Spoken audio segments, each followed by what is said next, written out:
Hello, and welcome to episode 358 of Let's Drone Out, with everyone's favourite curry kitten. Hello. He's up there. With our new social media expert, Cole. Hello. And joining us this week as our guest, Commander Guy, Mr. 3001, a forum helper and expert on ExpressLRS who's been helping people get up and running for some time, and who will be joining us this week to talk about the upcoming ExpressLRS version 3 release and its many new features. All right. So, before we dive into any nerdy stuff, has anyone crashed anything this week? Oh, hello. Hello. Quite some. Wait a second. Do you have a YouTube window open as well? No, I don't. I don't think I have. Headphones? Something was weird. Okay, I think it's gone now. Yeah. The usual weirdness is that you leave the YouTube window open and it starts auto-playing, and then you hear yourself 5 seconds later. I didn't have a window open, but I think it was still open in the Discord. Well, that might be it. Oh. If the voices are telling you to kill, just ignore them. That's the main thing. Yeah. Yeah. Hi. Well, I'm Commander Guy. I've been active in the community for about, I don't know, 3/4 of a year, something like that now. I guess, something like that. And yeah, I have been helping out a lot of people, doing a lot of support. Yeah, that's basically it. And there is a lot of support that needs doing, right? Because there is no paid team. There is no support there. Yeah, that is true.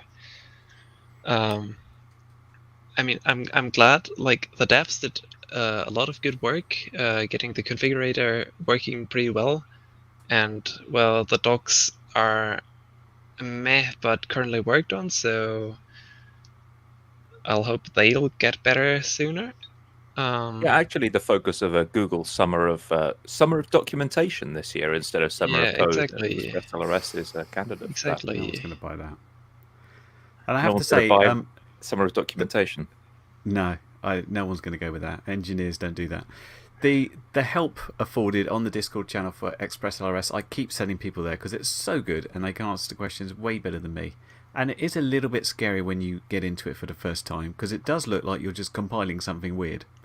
And so it's not quite as straightforward as some other things, but it's certainly worth persevering with because as soon as you've done it a few times, it's just second nature. It just clicks and you're like, oh right, I'm just doing this. Yeah, it gets easier the more you do it. Yeah, that's sure.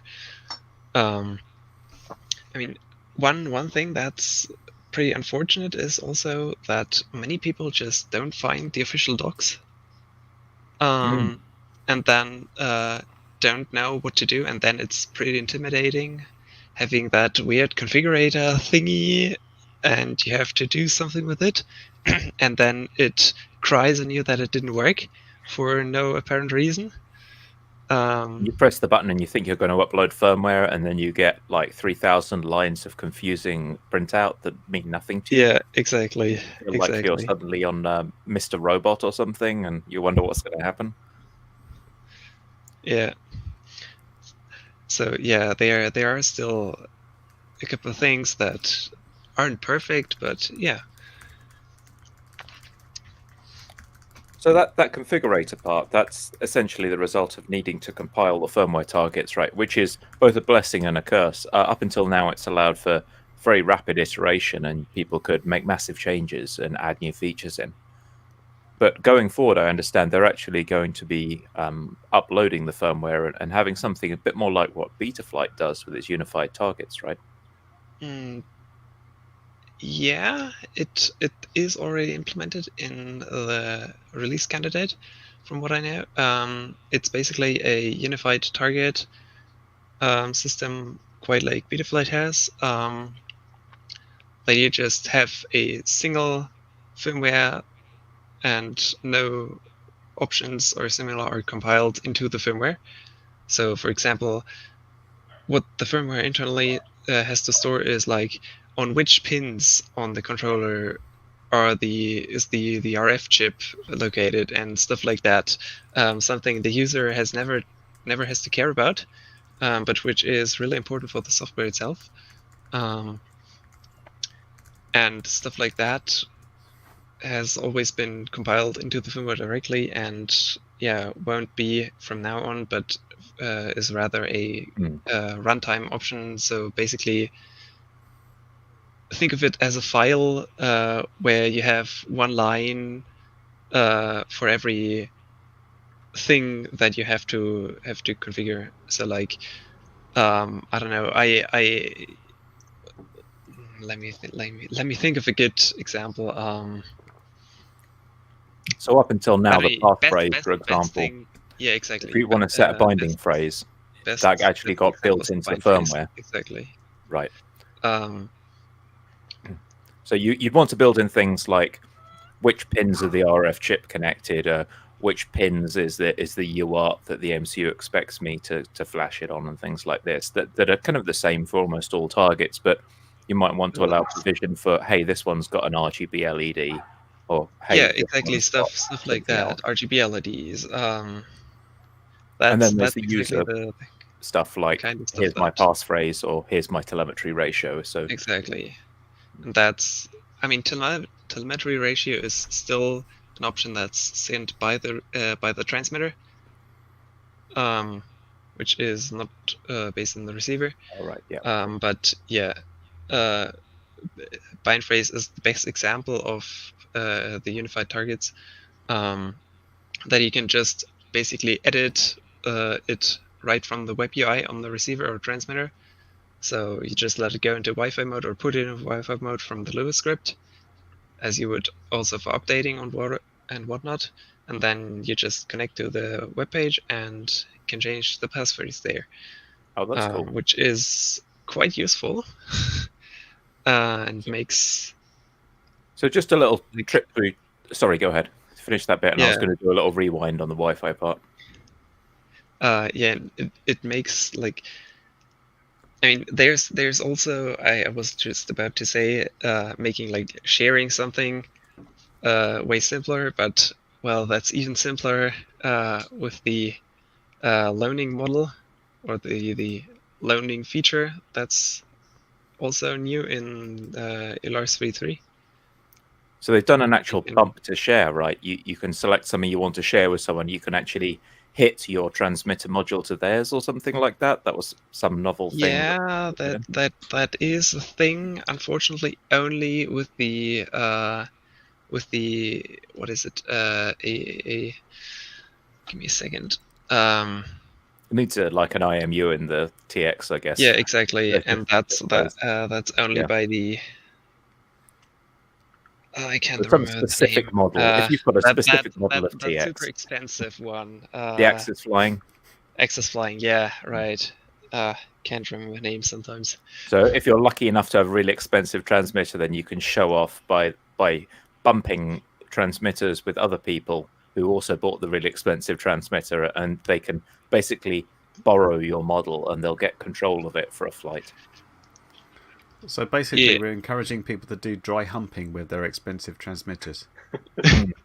Yeah, it's the next logical progression from illuminated groins, Curry. First the groin LEDs, then the dry humping. That sounds fair. Yeah, makes sense. All checks out. You mentioned Wi-Fi there, so I was just going to go on this brief kind of rewind through Wi-Fi. Originally, these things didn't have Wi-Fi because they started out with the R9 module like Curry has, and people very quickly discovered that STM32 chips were flying up in price. So they got this little ESP chip, and that was super cheap. And as a bonus, it had Wi-Fi, so people thought, oh, well, I guess we could just do a Wi-Fi upload. And they made it do a little access point. You could do Wi-Fi on it. And then someone said, well, if we're going to do that, I suppose we could, when we do the PWM configuration, we can pop that on there. And now it sounds like with V3, I hadn't checked it out myself, but it includes the model ID for the transmitter. It's had that on before. And with V3, we're getting a whole bunch of extra Wi-Fi features, not least the thing you just mentioned, which I've completely blanked on. Yeah, I mean, a lot, like the whole configuration thingy, except bind phrase usually, is something that the user doesn't really has to care about, because what is connected to what pin and stuff like that. I mean, yeah, power users or users that like build their own receivers right now or whatever, they might care about it, but every normal user won't have to care about it. And rumors I have heard, with the unified targets, as they don't have any compiled firmware options, you could technically do OTA updates by now. So that means you could send it from Basically, the transmitter, from the TX to the RX, right? yeah, or from RX to RX. I don't exactly know yet how it would look, and I have only heard rumors so far, but from what I know, it should be a lot easier to do, because until now, you couldn't necessarily like move one or move the firmware from one receiver to another without Because you possibly had like 20 different options for receivers, so you couldn't possibly have all of those loaded onto your transmitter. There wasn't enough yeah, space. that's exactly that's part of the problem, and the other problem is you could take one in theory and flash it to all, but it wouldn't be like guaranteed to work, because some receivers, like, I don't know, Betaflight has some, and Maytag has the receivers with PA and LNA for better telemetry and better range. Those need extra pins to work, and a lot of the receivers are basically the same and use the same layout and the same pins, etc. And internally also use the same targets, really. But they just fudge it so that you can have the manufacturer's name on, so everyone's happy. Yeah, exactly. That's basically what the configurator does in many cases. Okay, so you're basically putting all the core options into the firmware, and then there's just going to be a bunch of little configuration files that say, oh yeah, this one's got an LNA on it, this one's got an RGB on it, and then another configuration file that sits on top of that, well, which says, yeah, oh, you can think of it like configuration files. Yeah, it's not really technically not really a file, but I think that yeah, might be going you too can low level, but yeah, I know what you mean. yeah There's yeah the writable board. you can think of it like a file. Speak So- good as magic stuff. Speaking of that, getting too low level and maybe losing a few people there, we've got a question from Lurgy, who says, so a question from a computer illiterate guy, what's so great about ELRS to make it worth all that messing around to make it work? Well, I can give you my opinion first off Yeah. before we get everybody else's. From my point of view, the receivers are very cheap. You can have any receiver to any module, so you don't have to buy one brand of anything. And the range is good, and it's very low latency if you want it to be. And what I keep saying, because people are saying, oh, why should I do this instead of R9, for example, because people still ask that question. I said, well, How many people R9 asked has you that? More than one? multiple. And I'm like, Really? well, R9 hasn't been touched in many years, and ExpressLRS is being developed all the time, and new features are coming, like what we're talking about today. So that's a good reason Right. to stick around. Yeah, For me, I'd say versus Crossfire, you've got Crossfire at 150 hertz, and everyone knows it doesn't really stay there for long. ExpressLRS can do 500 hertz, so it gives you like super hardcore race performance at the same sort of range that Crossfire 900 megahertz would give you. And Crossfire in the UK is about £30 a receiver. ExpressLRS I can get for about £11, so a third the price and about the same performance in range and much faster response times. So, Commander guy. Yeah, I think you named pretty much all the big advantages of ExpressLRS there. it's really cheap. It's actually not that hard to do. Yeah, there are many options for different receivers and transmitters that basically all work together. The only big the only big good thing that that R9 has, you can flash it to ExpressLRS. Yes, already done that. Yeah. The Wi-Fi stuff is kind of funky as well. I've also been enjoying the Bluetooth. Like being able to use the module as a Bluetooth joystick was a neat trick. Yeah, that sure is a nice thing. Only unfortunate about that is that it doesn't seem to work with iPhones, and it Oh, yeah. doesn't always work with Android phones, and I know all about that. Curry. No, Trying to point somewhere up there. I did raise an issue. The Android thing wasn't working. And yeah, it's never going to work with iPhones because iPhone won't let you. yeah, iPhone is iPhone, so what do you expect? Yeah. But MFI. yeah, Android. iPhone I pay to mean, play system. Bluetooth is Bluetooth, so you can't really like. Yeah, I mean, it's already hard to find a joystick library. Like I think there's a single joystick library for Bluetooth out there for the ESP32. A single one that I know. And no one's improved it for a few years. I'm not Yeah. sure, but yeah, it can't be that much.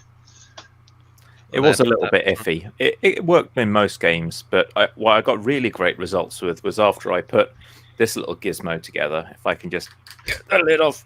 What I did, I had a DIY ExpressLRS receiver sitting around because it had bad telemetry range. It just wasn't really worth it for me. I wanted something that did good telemetry range. But hey, it's still a receiver. It was a bit bigger than some of the Happy Model ones. So I thought, what can I use it for? And the answer came to me in this little box where I put it in there with one of these Raspberry Pi RP2040 devices with a USB-C plug. And that's now a USB joystick receiver. So I plug that into USB-C and it shows up as a joystick. And then I turn on my radio and voila, I've got whatever radio I pick up is just appearing as a joystick. Got just a couple of questions coming. I'm just going to highlight on the screen here. Oh, yeah. So, Drone Free Droid is saying, how is 2.4 gigahertz outperforming 900 megahertz? Well, it doesn't in range, but it can go much faster in speed. So, is 900 what? Is it still max of? Well, is yes it and 150 no. ELRS? 200 hertz is the maximum for 900 megahertz radio, I think. And with 2.4 gigahertz, yeah, we're up to 1000 hertz now. So yes, and you can fly 900 megahertz on ExpressLRS as well, so you're not limited to 2.4. So all other things being equal, 900 megahertz is obviously a better choice because it's going to go further, it's going to punch through more objects. But because the chief 900 megahertz system is Crossfire, and Crossfire has very large bits of data. When Crossfire sends its data, it's like throwing this huge block of radio data out there all at once. And that means there's more chance of some of it getting lost, and what turns up at the other end can't be read. It's just useless. Whereas ExpressLRS is sending very small little chunks. And that means the likelihood of them getting through and arriving the other end is larger. That it's less prone to interference. It's making better use of the available bandwidth. So whereas Crossfire might flake out at a certain LQ, I don't fly Crossfire, I flew Tracer, and that would go down to maybe sort of 50, but below 50 it gets quite flaky. People doing long range on ExpressLRS are flying down to single-digit LQ numbers before that actually drops out and loses connection. So it's making much better use of the available link bandwidth. And the other thing with 2.4 gigahertz versus 900 megahertz is even with 2.4 gigahertz at just 100 milliwatts of TX power and 500 hertz, you get, if with good conditions, like 20 kilometers of range with 500 hertz, and go outperform that first, and then go talk about 900 megahertz being better. Right. Yeah, a lot of people who fly Crossfire, they're flying a Bando, and they're probably never more than 200 meters from their quad, right? So Yeah. the absolute range isn't a problem as much as kind of convenience and the ecosystem. And so long as you can meet a decent amount of range, that's what matters. Yeah. I mean, technically 900 megahertz in terms of penetration and range is just better. That's just physics.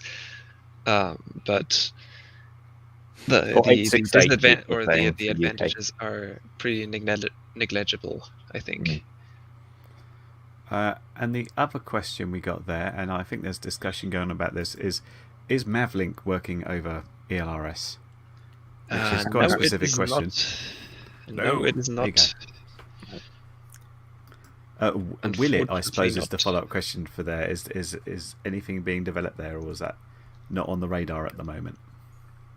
Well, the devs have mentioned numerous times by now that they will not do Mavlink support for many reasons. I'd have to look them all up, but there are quite a few reasons not to do Mavlink. Mostly because it would make ExpressLRS not express and not long range anymore. So it would Which kind of only defeat leaves the purpose. RS. It'd just be LRS. Yeah. As I understand it, this is anecdotal evidence. I don't use it myself, but my info was that although Crossfire does this, it does it in some weird way that isn't right. This is very anecdotal from people that have tried doing it, and it's all a bit weird. But Mavlink is a very, I'm going to say, over-engineered protocol. There's a lot to it, isn't there? There's much there. I've also heard about Mavlink being quite weird on Crossfire a couple times already. So yeah, I do believe that. I think it works on OpenHD, doesn't it? Yeah, Mavlink's very popular for OpenHD. Yes, yeah. Exactly Probably how the right much place to do it because you've got is oodles of supported, bandwidth. I don't know. Yeah, you've got loads of chatty space to talk about. Mavlink's less of a low latency control protocol and more of like a messaging protocol, really, isn't it? Yeah, I'd say so. Yeah. Yes, as far as I can tell, all it does is keep telling me compass is crazy whenever I've tried to fly anything remotely to do with I can't remember the name of the what's the flight controller? RD Pilot. It just says compass is crazy. Mavlink messages coming in, and if you look at what the Mavlink message you're presented with what looks like an Excel spreadsheet, which you have to scroll down for about 50 pages to find the message you're looking at. It reminds me of back in the old days in IBM working on SNA protocol and like X25 and looking up all these messages in mainframe books and trying to work stuff out. Ugh. PTSD, basically, or the IT equivalent thereof. Yeah, exactly. But to get back to the original question with Mavlink real quick, I think there is a project out there somewhere that basically forked ExpressLRS and made it Mavlink compatible. It's just it's not obviously not keeping up with the main project. So you could get Mavlink with something ExpressLRS like similar thingy, but you obviously do lose some features. I think it's called MLRS. Yeah, I remember seeing a fork. There was also a fork for someone who implemented full-range servo stuff. I note with amusement that in the V3 release, we've actually got a bunch of fixed-wing modes for fixed-wing people.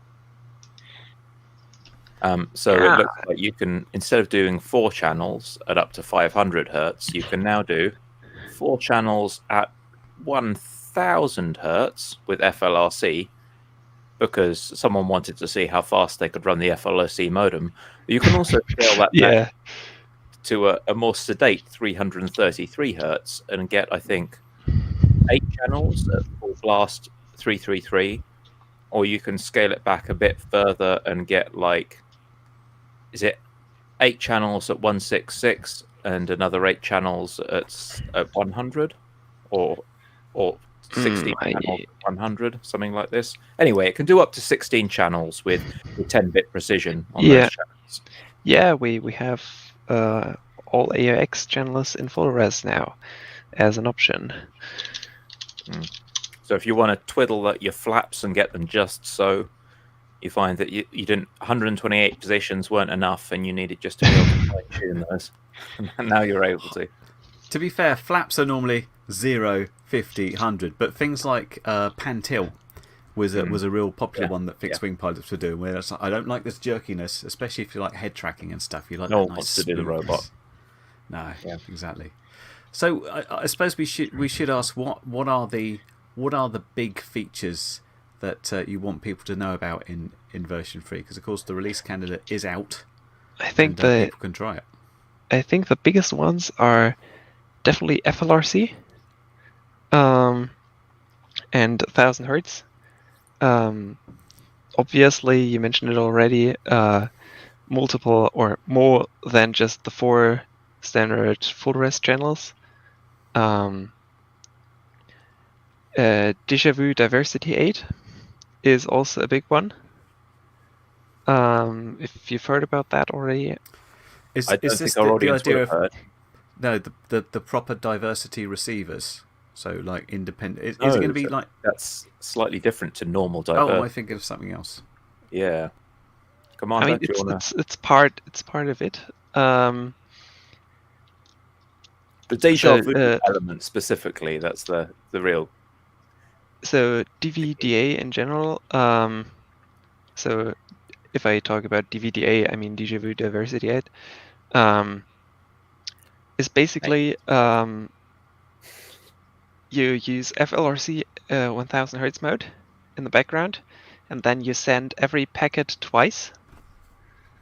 Or 4 times. And try to receive it, or 4 times, 2 or 4 times exactly, and try to receive it, which gives you a less or smaller update rate, but gives you, in some circumstances, much higher LQ and much more consistent link quality, which definitely is a big thing you want to have. For example, for racing, you want the more link quality you can get, the better. And also, yeah, Deja Vu Diversity 8 also has the option to use multiple RF chips, from what I know. And basically then if we send every packet twice and we have 2 RF chips, we try to use one for the first packet and the other one for the second packet to receive it, which probably helps. I don't think anyone really has fully tested that yet or put it to its limits. So this is all about keeping that rock solid 100 link quality for all the racers who think that things are going to slip slightly out of whack and feel funny if it drops below 100. Yeah. So is there any possibility of the messages arriving out of order if you're sending things twice, or is that not how RF stuff works? Speed of light is. You do have basic simple answer to that is no. Would it be like bullet? Complex answer is fundamentally. Well, it's basically like reflection with an analog video feed. There you see it quite often. Oh. But that's just the RF part, and that's not really important because that's a very negligible effect. So a simple answer to that is no. Unless your quad is moving at relativistic speeds, in which case you've probably got other issues. Yeah, yeah. So is it still fair to say that ExpressLRS is mainly focused on speed? Because if I'm right, it was sort of developed about like we need the ultimate link quality for our racing, and we want that ultra low latency. Is that what still pushes it forwards? I mean, well, the long range part we've pretty much perfectly achieved by now. So, I mean, let me give the calculator a spin for a second. If we go for full 1 watt Do you want of to output power, flash up the long range chart and see what the record's currently at? Because last time it was pretty ludicrous. Because there's always some guy that's flying at like 10 milliwatts and doing 50 kilometers, isn't there? Yeah. yeah, we have a West, couple of people West who've done- actually, West Okay. West is I think the current record holder for Yeah. 10 milliwatts. At 10 milliwatts, 900 megahertz, I think 50 hertz is it? 50 And he did 40 kilometers on that. Or was it 35? So yeah, So and and that I think that so he didn't fail safe at that distance, and I think he had to return because his battery was about to die. was but that I'm one not of those quite sure. infamous suboptimal landings where he had to go and fish it out of a lake or something. I'm not sure. We'd have to take a look at the DVR. That's There's linked. a couple of people who've But- also done 10k on 10 milliwatt. One person did Yeah. 10k at 500 hertz on 10 milliwatt. So Yeah, this is I- why I I always think- say when people look at 1 watt transmitters, just don't bother. Like I've got something that can do 500 milliwatt, and I've never taken them beyond 250. And when I had it at Yeah. 250, I only needed that because it turned out I'd forgotten to screw the antenna on properly. Oh, ouch. Yeah.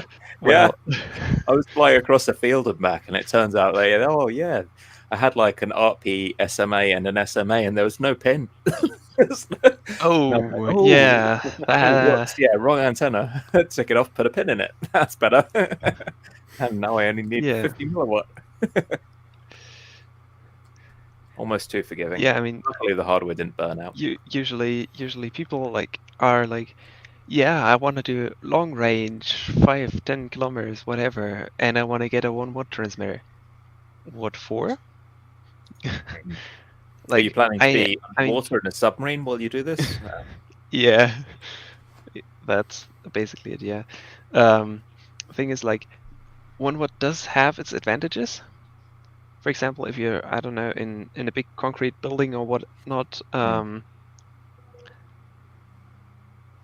and you But then just you're coupling it with a video system at 5.8. You say 900's better than 2.4. Well, 2.4 is a lot Yeah. better than 5.8. So if your video system's Yeah, on exactly. 5.8 and your that's video system's at 3 watts, you at 500 milliwatt on 2.4, probably doing all right. yeah.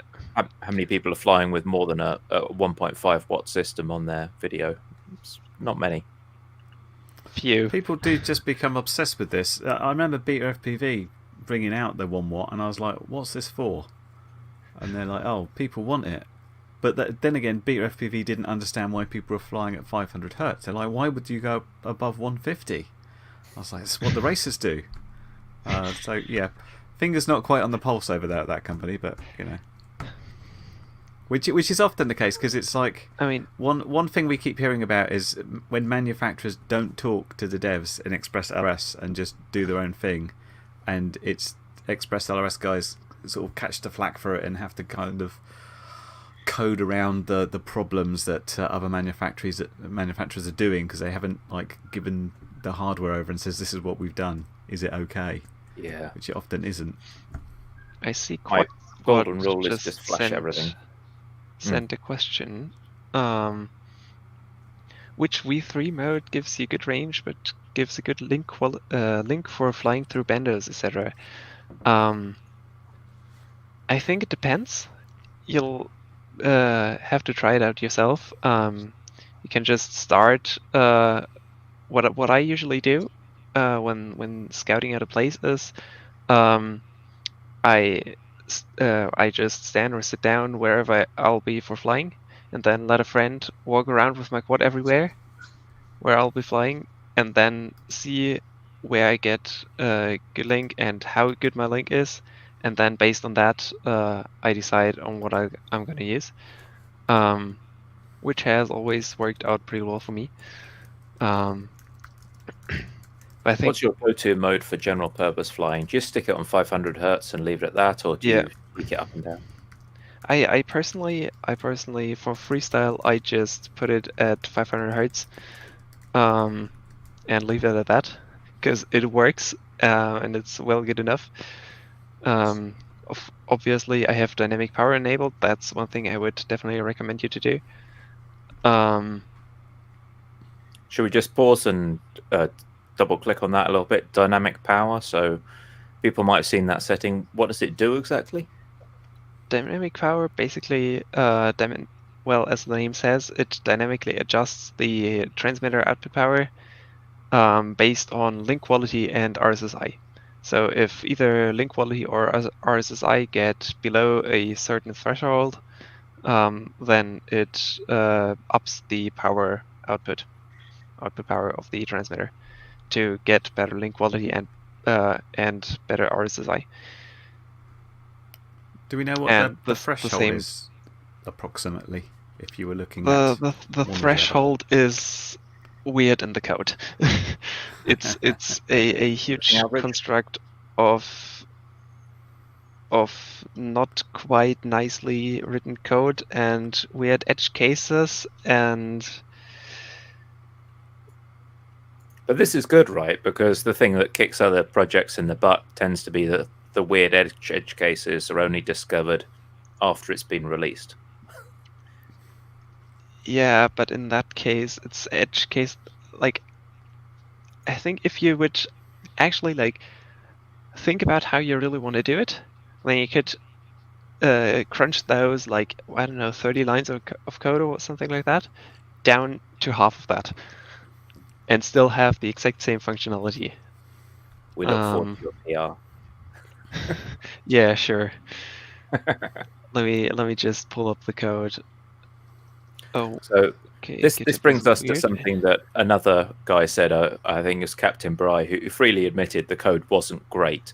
And that was one of the things that made it kind of difficult to interact with other projects. Like, there's this large morass of changing code with lots of interdependencies, and that caused it to be pretty difficult to integrate with Betaflight. We don't know. Betaflight, we do know. Betaflight, yeah, okay. Betaflight. Yeah, there you are. What language are we speaking and where are we from, Cole? Canadian English. Sounded quite Australian there for a second. Yeah, I don't know. I have no idea what I just did with my voice for a second. Yeah, so it made it pretty difficult to integrate into Betaflight, which has caused some consternation with V3, right? That they've got to V3 and said, well, we've changed the way we structure the data when we send it over the air. We've changed a lot of the features. It's a different code base now, but Betaflight 4.3 has released with version 2 for the SPI receiver, and now ExpressLRS is about to drop version 3 all of a sudden, quite a while after V2 was released, but unfortunately very soon after Betaflight 4.3 was released. And it's got itself into a bit of a pickle because it's kind of awaiting some kind soul on the Betaflight side to take a huge amount of ExpressLRS changes and condense them down. And there's an awareness on the ExpressLRS side that all these fantastic new link modes like Deja Vu Diversity are not going to feature in Betaflight because they would literally crucify the F411 processor and leave it with no cycles to do anything like run a PID loop, for example, which it kind of... Yeah, definitely not anytime soon, I'm sure about that. Unless someone comes out with like an H7 SPI receiver or AIO, but I doubt that. Well, we have one, right? There's Hydra, and that everyone else is running F411s. So there's one that can absolutely do it with cycles to spare, and then there's 95% of boards that are out in the market which can't. Yeah. But yeah, you're talking about an important point there. SPI receivers in general are a pretty, well, a mess basically. Can't put it any different, really.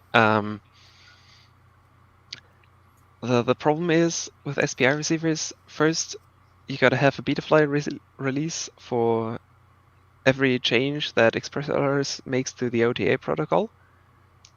Um, Because otherwise it can't talk to the TX, right? exactly.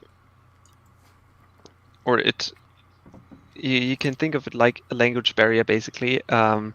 Every time we change the OTA protocol, we are basically speaking in a different language. And, well, if you don't learn that language, you can't understand it. That's a pretty nice analogy, I think. The Even problem worse, is misinterpret it and take it to mean something. exactly, and that does happen if you have a flight controller that's on Betaflight 4.3 RC2 or earlier, I think it is, or if so, definitely on RC1.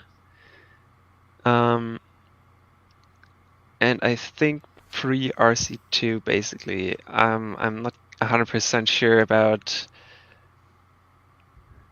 Yeah, no, Rabbit. uh, um, Sorry, that's just a little joke there for audio listeners. Robert Ambulance decided to say he thought it was pronounced Butterflight, the less popular project, which has now vanished. Yes, to be reborn as Emu Flight once they've finished merging in all the PRs that make up Betaflight 4.3, maybe at some point in 2023, when Betaflight 4.5 will be releasing. We'll see. I doubt that 4.5 will be released in 2023. 6-month release schedule? 6 months? That's what they're saying. Schedule. 4.3's been going for like 2 years, hasn't it? Yeah, well, exactly. So, detour into the weeds, there's been a lot of personnel changes through the 4.3 release, I think, and some people have come on board, others have left, and yeah, I think the next release is going to be a hell of a lot quicker than 4.3 was. They're preparing the features to go in it right now, and there's appetite to do it quickly. We shall see. Well, where were we? SPI receivers, right? The thing with SPI receivers is support there is depending on Betaflight. If Betaflight doesn't update the code for basically interpreting ELRS packets, then yeah, it won't work. And the dev who implemented it in the first place is only a single person, which basically everyone has. Huh? Was that Phobos? I might be, yeah. I don't. Yeah. So the idea there was Quite the not me, yeah. original incentive was to save on bill of materials, right? That by simply attaching the SX1280, which is the radio, And board space, Yeah, board space on AIOs, which is a big thing you have to consider when building especially an for AIO. Windows. Yeah, because you're trying to get fit ESCs on there at the same time. But it means they lose out on cool things like there's no Wi-Fi because there's no ESP on there, which has the Wi-Fi on it. Yep. You So do lose out on a couple interesting features. And obviously you lose out on ELRS V3 going forward. Probably. Likely. So is there no appetite from Betaflight to sort of always take the latest the next time they do a release? I don't know. As I said, that one dev, Phobos. Well, basically everyone depends on him and has to wait for him to decide if he wants to do it. I mean, someone else could pick it up, theoretically, but I doubt anyone will. Because it would be a huge amount of work to do. And honestly, if the community and the manufacturers could shift to simply attaching via a UART, they would gain access to these Wi-Fi features, which are colossally useful. And with V3, we've got another really useful Wi-Fi feature that's relevant to Betaflight, right? Yeah, right. we have Betaflight configuration via Wi-Fi now. Just pause and let Hey. that sink in. That means Is no USB. Awesome idea. Right. For everybody that's used the sort of things like, is it the Speedy B? They did the adapters, didn't they? Yes, BDB. You can basically make it on your phone, but without silly adapters. Yep. Just through your Just receiver. your standard ExpressLRS receiver. That's also one big disadvantage of PPU receivers or STM32 based receivers. They don't support Wi-Fi and obviously lose out or miss out on those features, which is quite unfortunate. But I'm at least no one makes them anymore, from what I know. So It's just the R9 hardware, really. yeah, really, yeah. Don't worry about that. That's going to go away and die eventually. People smash- stop messaging me to ask why they should bother converting, please. Fed up with it. Yeah. So I tried this, and surprisingly easy. I flashed my radio and receiver to version 3, and I connected them. You know, switched on the radio, switched on the quad, and I went into the Lua script and said, "Wi-Fi, turn on RX Wi-Fi," and then I opened Betaflight Configurator, the build where this is included. And it just appears in the drop-down like you would next to the USB port. You click drop-down, and all of a sudden it's detected that there's a Wi-Fi connected Betaflight instance there, and you go, "Oh, yeah, that address," and boop, there you are in It Betaflight. just works. With no wires. It's magic. For all the people out there thinking that they can do everything via Wi-Fi, unfortunately, I have to say not everything works over Wi-Fi. For example, you cannot do or use the standard CLI via Wi-Fi, and obviously you cannot update Betaflight via Wi-Fi. Those are Not see your RX channels either. So if you're trying to see your mapping to make sure your channels are mapped, that's not going to work because it turns off the that's link also between the not going to radio work. and Yeah. the receiver.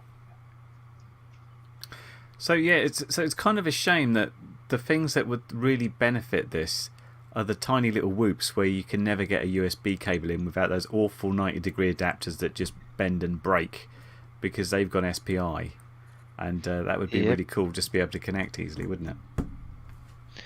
Them's the Yeah, I ones. mean, I from to my knowledge, there are a couple few UART-based AIOs out there that actually have the ESP8285 built in, and basically have a full ExpressLRS receiver.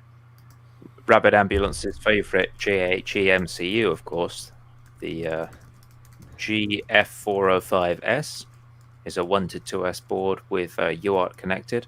And there were a phase of these before SPI was bigged up as being this amazing feature for pilots that would save hardware vendors 20 cents, which was, of course, amazing for pilots.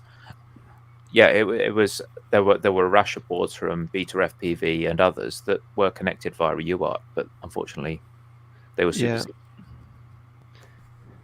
Yeah, and I hope that we'll see those come back at some point, because they are just superior for many things. SPI-based receivers were good while version 2, ELRS version 2 was in, basically, but as soon as version 3 is out of the RC phase now, yeah.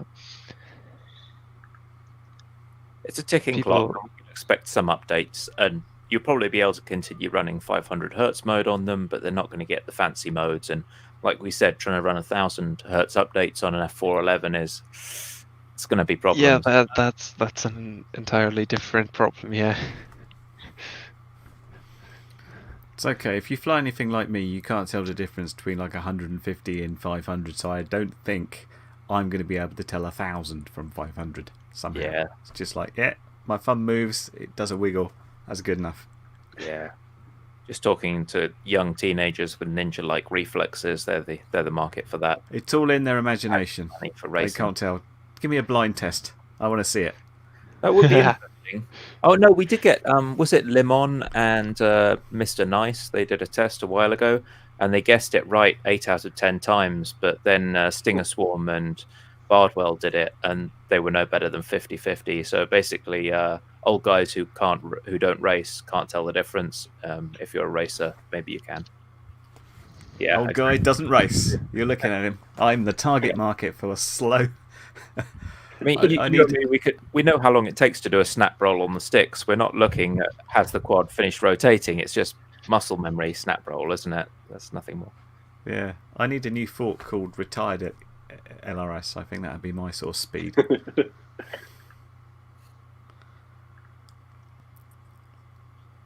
Well, that killed it. I was waiting for the applause. Yeah, there should be. We should have a laughter track. Cole, sort that out. Yeah. Pew, pew, pew, pew, pew, pew. We need a soundboard.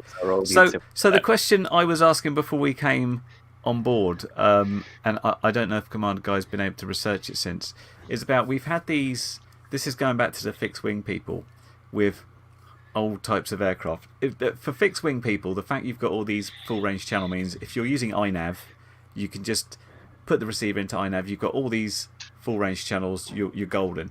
If you're going into your more conventional plane where it needs more than 4 channels, I was asking about, because we've had things from Maytech and Happy Model where we've essentially got a sort of traditional looking receiver and it's got PWM pins and you can take that directly into servos and there's like a special code for it. And I was asking, are they going to have receivers with more channels? And Commander Guy wasn't sure if there were enough pins on the chips to actually do this. I don't know if you had an answer for that one. More channels, definitely yes. I just don't know how many exactly. I've not yet been able to count through all of it, but I'm pretty sure, yeah, there will be quite a lot more channels. So even if you get to like 8, that covers most people when they're getting a bit fancy with their gliders and they want like crow braking and flapper-ons and stuff like that. That can happen in the future, which is nice. So to give some more credit to Maytech for a second here, I think the easiest option right now for people who want to do fixed wings and really need those 8 or whatever channels, Maytech has a Crossfire or CRSF protocol to PWM converter, which has, I think, 12 outputs, 12 PWM outputs, and with ELRS now carrying more than just the standard 4 full res channels, you can obviously use that and have more than just 4 PWM full res channels on the converter. Which is pretty cool. I only consider this for myself because over on that wall I've got my beloved Mini Talon, which has a Vector autopilot in it, which no one would have heard of here. But Eagle Tree went out of business, so they haven't come around to the idea of CRSF. So you can do S-Bus, but at the moment I've got, who remembers the Free Sky LR9? I've got one of those receivers in it, and I've always thinking I'd like to replace that because then I can go past that 6 kilometre threshold where it ran out of RSSI. And so Maytech do a ready-made one called a Vario receiver, which is a 7-channel, but they also do breakout boards up to 10-channel, and that just takes a CRSF signal and breaks it out onto pins. Yeah, and I think until manufacturers start actually producing more than just the standard 5 or Maytech 7-channel PWM output receiver, I think that's actually the best option to just get a standard ExpressLRS receiver and then get the Crossfire or CRSF to PWM converter and use that to have all those juicy channels. Nice. Yeah, and then you also get nice things like it includes a current meter and includes a GPS reader. I think the fancy one has that as well, so you can see the voltage, the current, and GPS location without needing a flight controller. yeah, there are definitely a lot of neat features.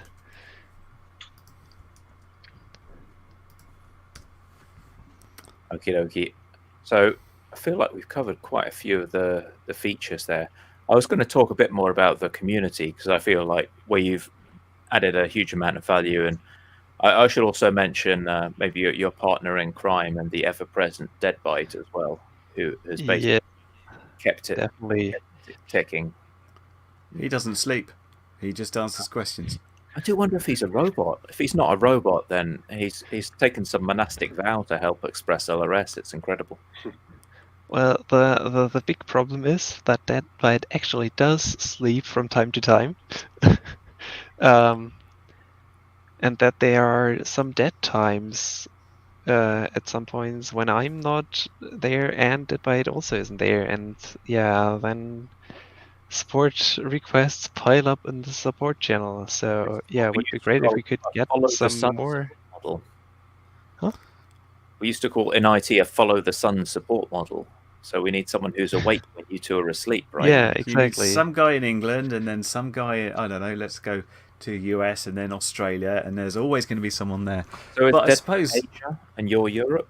Does that mean that we Oh, need America? I'm yes, something like that. So Deadbite usually is goes to sleep like 3 hours ago from now, so and Yeah. I'll go to Need, sleep in about 2 hours. America. I suppose the question is, are you getting a commonality in the requests where you can actually say, oh, we need to fix this? Or are you just getting the typical, and I get this in YouTube all the time, where someone says, I tried it and it didn't work. It's like that's the amount of detail you're given. It's like, well, let me fix that for you because I know exactly what you mean. Of course you don't, because people are terrible at diagnosing their own problems. So I'm guessing if you get a commonality of like, oh, everybody's stuck on this, you fix it, as opposed to like, don't work, press the button. That was about it. Well, both happen. So sometimes or often there are people that that just ask if someone is around to help. With what do you need help, and what's your problem? Is always like the first question that comes to mind with those people. And then there are the people that go right to the help and support channel and say, hey, I have this problem, this doesn't work, configurator tells me to do this, so here it is, and I need help. And the second type of fuel is definitely easier to work with usually. But yeah.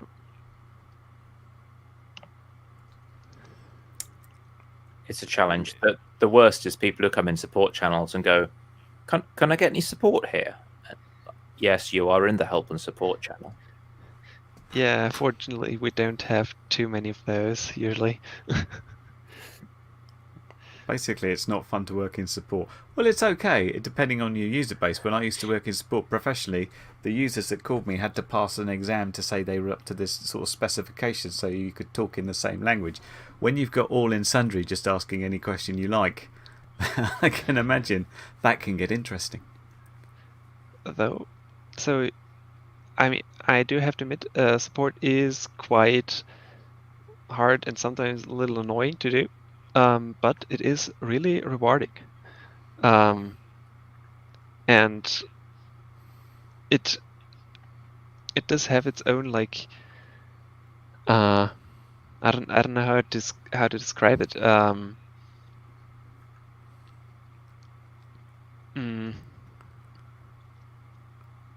suppose you have a sense of educating people and setting them off cleverer than they were before. Yeah, that sure is part of it. I don't quite. I'm missing the vocabulary to describe that. But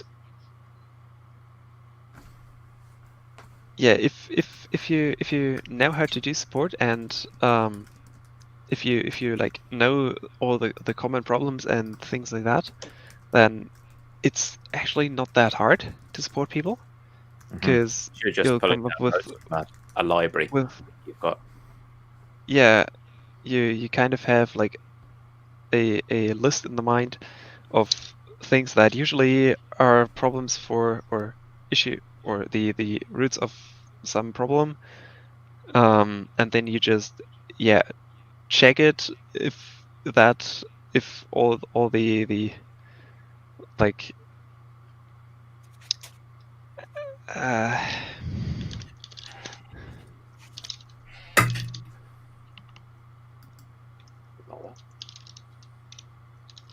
I hear typing. Are you searching for the translation? yeah.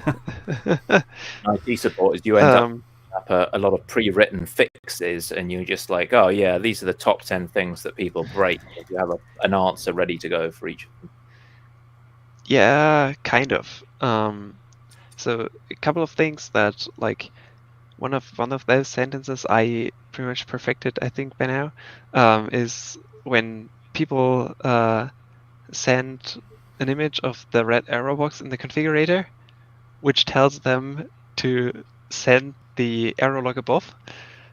And yeah, well, obviously people didn't read it, which is quite funny. But yeah, I do pretty much have a single 2-line sentence by now that I can just write every time, and it's impossible Have them bound to to. macros on the keyboard now, so it's just a key combo you do. Tunk. Please paste your Yeah, log. no, I'm working on too many different computers for that to be of any usefulness. So, and working from phone sometimes too. So yeah. But it is interesting because I think manufacturers, well, we laugh at Beta FPV, but they're probably one of the easier manufacturers to get an answer from. We're looking at a lot of manufacturers here who supply ExpressLRS hardware, and most of them would never respond to questions. So I think it's people like you in the support channel that pretty much allow the project to work. Without you, it would peter out because people would never be able to get into it to get started. I mean, what's quite interesting is to see and think about how many people are needing support, versus just like doing a little bit of maths and like interpolating it up, and thinking about how many people actually did get it to work without needing help, which is quite interesting if you think about it, because yeah, there are quite a lot of people that need help and support every day, but way more people it just works and they read the docs or I don't know, whatever, and for them it just works and they never come to the Discord, and yeah. So I think we've got at least 10 different manufacturers listed on the website, and I think they've forgotten to mention a few, like iFlight isn't here. So if there's something like, well, and yeah, the one I bought the other day isn't there either. So there's at least like 12, 13 different manufacturers alone, let alone the models. I mean, got. the best thing where you can look it up is to open the configurator and then look through all the device categories that there are. And Yep. I can see Access Flying, Beta FPV, obviously DIY, that's how the project has started. Flywoo, FR Sky, Happy Model, HDLRC, Hyunger, iFlight, Immersion RC, JMQ, Jumper, Maytag, Nemimno, Neutron RC, Quadcopters, Radiomaster, Seawee, Skystars, and Vantech. Yeah. So Vantech. that's like Let's 20. a minute. Vantech. Huh? Vantech. The VAN. FRI brand. Well Yeah. done for saying Nemimno so well. I always stumble over that word. It's very hard to say. Oh, really? Okay. I've recorded videos of myself saying Nemimno about 10 times. There's a lot of editing involved in that video. Okay. Yeah, I don't really have a problem with it somehow. I don't know. All right, don't lord it over me. Jeez, man. I just find them using FR are making these things, but just under a slightly different name. I think that's priceless. But yeah, all in all, it's like, I don't know, 20 or so different manufacturers producing 2.4 gigahertz and some also 900 megahertz gears. So yeah, there's a lot of possible hardware you can use. And yeah, there might be a couple of people, maybe 50 people coming to help and support a day. Oh, I can check. Okay. Probably. Select unique messages by user ID. Yeah, something like that. I don't know if. Yeah, but considering the number of models that are on sale, it's a fairly impressive statistic. And yeah, congratulations. Yeah. For helping the project out. Yeah, thanks. And well done for Stephen for managing to get live SQL queries on voice somehow into this podcast.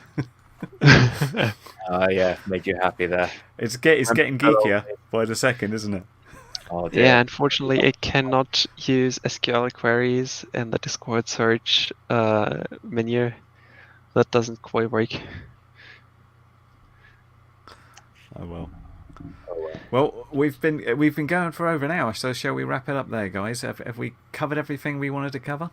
Anybody got anything else? Let me have a quick look at the list of Okay. impressive features. Yeah, I think that's pretty much everything, at Cool. least from the ELRS side. Yeah. Well, I'm just trying to get the time to actually install it on something so I can give it a go and see what happens. I think that'd be fun. Cutting edge. So everyone always asks about the what's it hardware. Who are they? TBS. But people won't use their MCU because it's a pain in the butt to work with and it's really crappy and old. Like we didn't want to use STM30. There's an interesting fact about the new Crossfire hardware. So they started to use ESPs apparently for their newest receivers, because I don't know, probably they can't get pigs anymore. But yeah, they started using ESP32 somewhat something modules, MCUs. Don't quite remember which one. Trappy, join us. Join us. Yeah, and there has been a little bit of talk about it, and about the possibility of maybe flashing ExpressLRS to a Crossfire receiver, but just one of the new ones. The old ones, yeah, won't work, unfortunately. Where's the crappy? We need the trappy crying emoji at this point, don't we? Oh, Just to flash I up think on they the actually had to screen. take that out of Discord because it was a bit too overused. Were you talking about the crappy trying or the trappy crying? Trappy crying. Both of which work. Trappy trying. Yeah. There was a sad trappy, happy trappy that we used instead of smiles and frowns in the ExpressLRS Discord. Yeah. We removed I mean, now there's Captain, so Captain Bryers provided an alternative that doesn't get anyone's hackles up. Right then, we'll wrap it up there if that's good with everybody. And we've already flashed them up, but thanks so much to our patrons who support us and keep us going. And I suppose we should say thank you to Frank, who found some of the money that was missing from somewhere and transferred it. So we're good. We're good. We can keep going this week. Hooray! Hooray for us. Anyway, this week we've been joined by special thanks to Commander3001, who told us some excellent stuff about ELRS and what's coming, and everyone should go and check it out if you haven't already. Give it a go because it's cheap and it's good. Down here, definitely. We've got Stephen. Thank you. Put this together. Oh, thank you. Goodbye. Our Canadian bacon over the side here, Cole. See ya. And I've been everybody's favourite, Curry Kitten. And you've been watching Let's Try It Out. So see you next week, all. Thanks for joining, and bye for now. Thank you to our patrons and everyone watching. Cheers. I'm sure I said that. I just like to say it